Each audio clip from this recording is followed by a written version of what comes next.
Thank you for joining us this afternoon at the latest episode of Connected Thinking in association with the NLA. I'm joined today by Anurag Gupta, who will introduce himself in a moment, but we're going to focus very much today on infrastructure and infrastructure financing, and just try and understand a little bit more about the impact on our built environment and I suppose, where infrastructure plays a critical role in delivering the built environment for the future. So Anurag, thank you for joining us this afternoon. Why don't you introduce yourself and what you do? Thank you, Shravan, and thank you for having me. It's a real pleasure. So my name is Anurag Gupta. I work for SIMCo. We're a global private credit manager dedicated to infrastructure.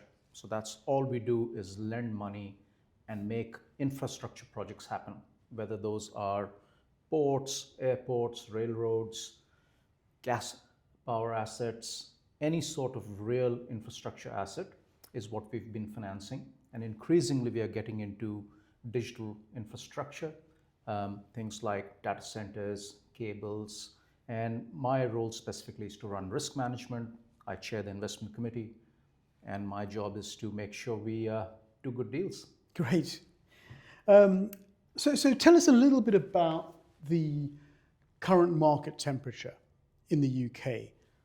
Where do investors see the opportunities in infrastructure investment in this country? So the advantage we have is our product is global.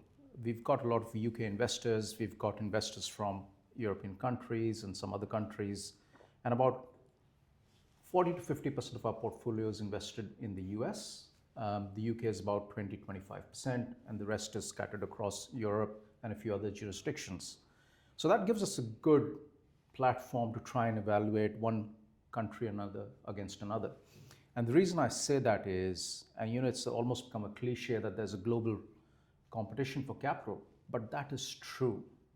And in that context, the UK is still viewed very favorably. There's a few things, like any jurisdiction, the UK could be doing better. But I think the UK has a few real advantages when it comes to infrastructure financing. First of all, look, we're sitting in the City of London. So we've got a fantastic ecosystem. English law is still the gold standard under which lending is done. You've got the best accountants, the best professional services firms, the best technical advisors, all within the square mile. And so that's a fantastic place to be in. And that's a place where we can build from. The government has done its part in bringing forward national infrastructure plans. The planning and infrastructure bill is winding its way through Parliament. And so if you put all of that together, absolutely the UK is a very favorable place to invest. Looking at this from the layperson's perspective, because I'm not a professional in infrastructure financing or delivery, but it seems to take forever to get these projects realized. How do you see that compared to other markets where you're investing? And how do you sort of gauge the sort of risk appetite for UK infrastructure? That's a great question. So, Shravan, I'll break it down into debt versus equity, because I think it's very important to understand that perspective.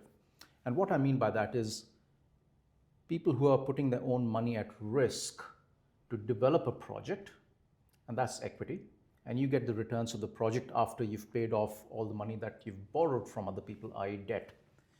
And typically the debt perspective and equity perspective is very different in infrastructure financing. Debt typically only comes in when the project is shovel ready or near shovel ready. And so a lot of the delay that projects face in getting to the point where they are shovel ready really is of less concern to debt, huge concern to equity.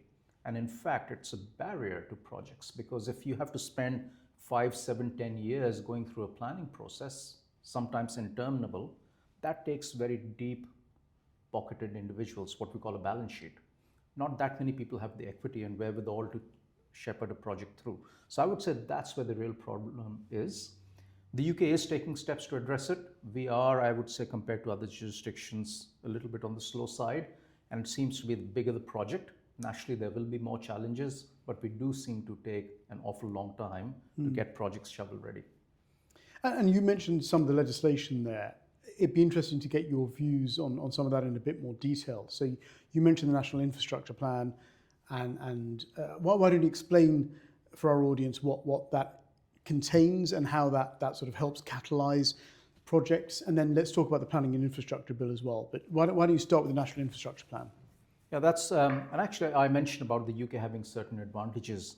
Actually having a central agency that can collect information on all major projects in the country, put them together in a pipeline is actually very valuable. Not that many jurisdictions around the world actually do it. The Australians do it very well, the Canadians do it very well, we do it very well. UK, much more fractured landscape. It's just that they are a much larger market.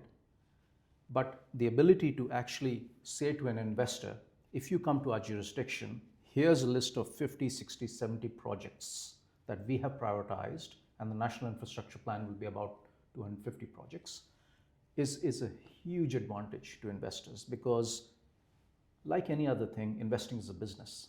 We have to look at our resources, where do we direct our resources, which countries, which jurisdictions.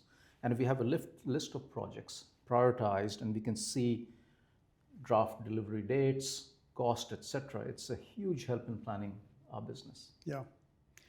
And in terms of the Planning and Infrastructure Bill, I mean, we've seen that there is definitely a desire on the government's part to accelerate the process of decision making, to make the process more transparent, and I suppose to make it more accessible to the market as well.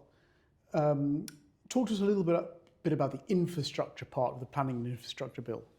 Yes, and look, I'm not a legal expert and I'm not a planning expert, so I'll approach it from an infrastructure financing point of view. Absolutely. And again, like I said, debt versus equity. You know, we typically come in when the project is shovel ready, which means it's typically gone through the planning process, it's gone through the permitting process, and it's now ready to build. That said, even after we've said yes to a project, you can encounter obstacles. And so I think the Planning and Infrastructure Bill, and again, the devil will be in the details. It has to go through detailed consultation, secondary legislation, et cetera, et cetera. But I think the framework is a very positive one. For infrastructure specifically, the government is bringing in much more streamlined processes for nationally significant projects. I'll give you an example around, for example, electric vehicle charging points. Removing the need to get a license and just do it under a permit will be a massive game changer, right? It reduces costs, it should reduce timelines. So there's a lot in it from an infrastructure point of view, which is very positive. But again, devil is in the details. Yeah. Well, let's talk about energy. You mentioned sort of EV. Let's talk about energy infrastructure a little bit, and the UK's desire to be a leader in green finance, to be a leader in sustainable finance, and more recently, we've seen transition finance really coming to the fore. And I know from the work I've done in this area, I think we're certainly leading the conversation in that space.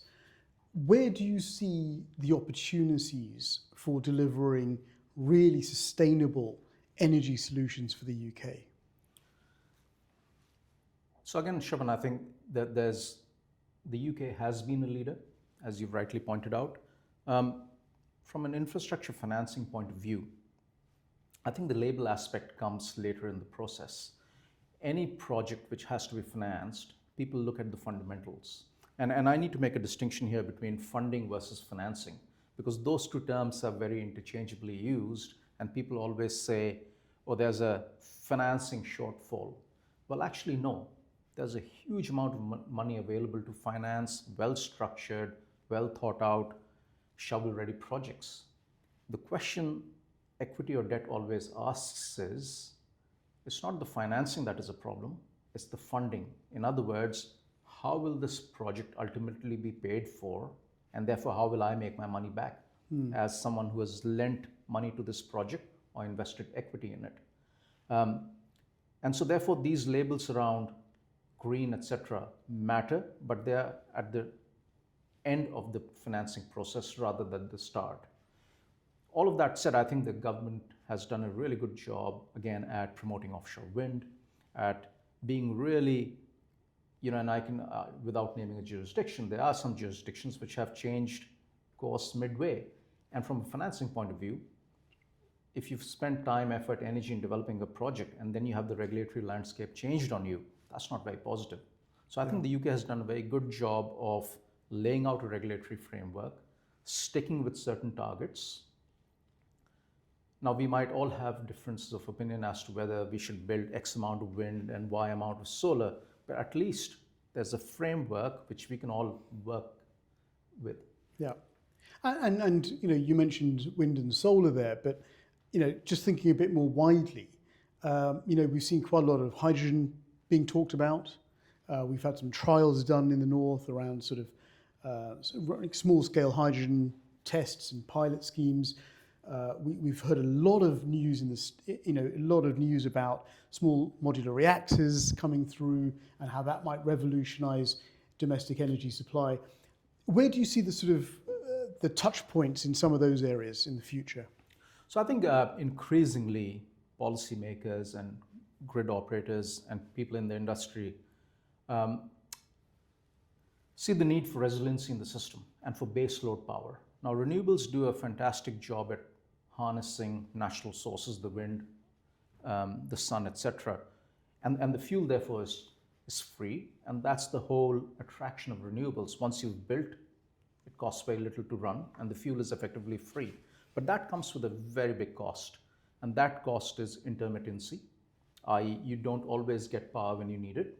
And also it comes with the requirement to really massively upgrade the grid. All of our wind assets happen to be in the north of the country. Most of the load is in the south of the country. So it's like building entirely new highways for electricity. That's the analogy I use. So there is a lot of investment required. And I think increasingly people are realizing, well, there is an addition that we can do to the system, and that's nuclear. Now, the UK has always been at the forefront of civil nuclear. We've not always done a good job at maintaining that leadership, like some other countries, but Hinkley Point C was the first. Sizewell C has recently gotten the go-ahead. And you mentioned small modular reactors. The problem with large nuclear plants is you're building a massive engineering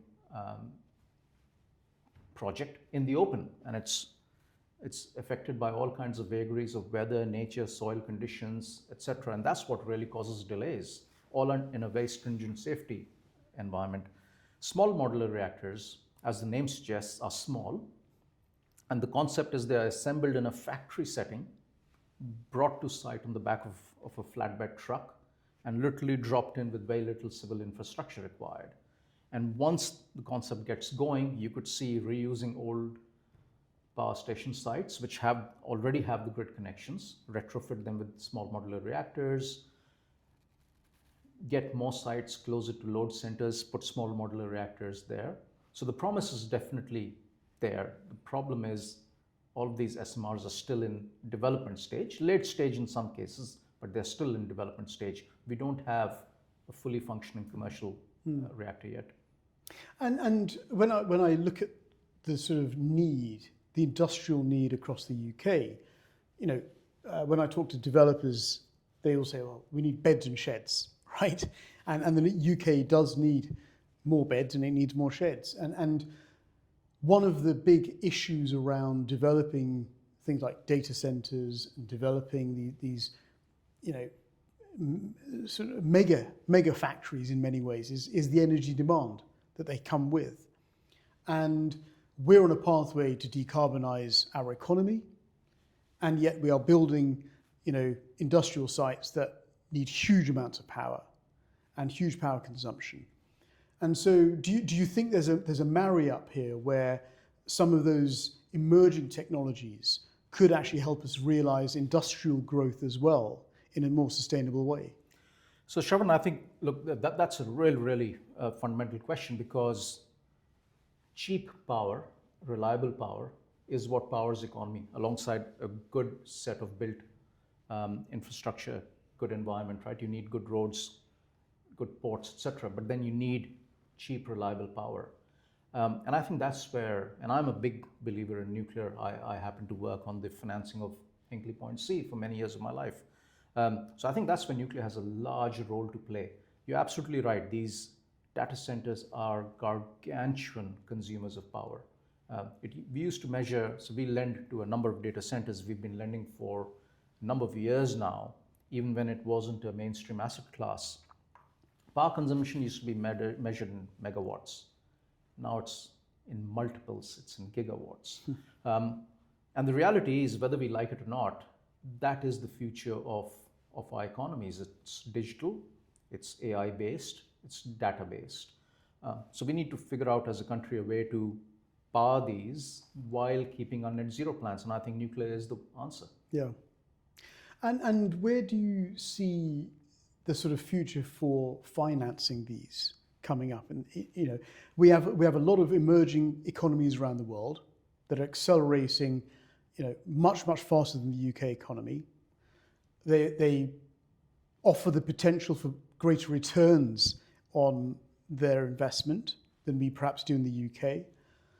Is there an argument for the UK at that investment table to say we have a viable, credible opportunity here for people to put their money down in UK infrastructure?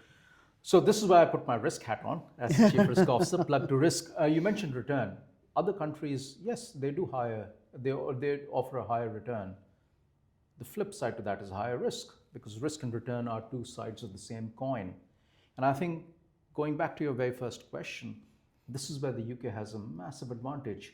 We can offer a low-risk, stable regulatory regime, which, everything else being equal, should lower the cost of capital. So if we can get, as a country, if we can get those basics right, keep risks down, have a stable regulatory system, we've got a rule of law, put all of that together, I see no reason why we shouldn't be able to finance all these projects that are required. Brilliant. Well, Anurag, thank you very much for joining us today.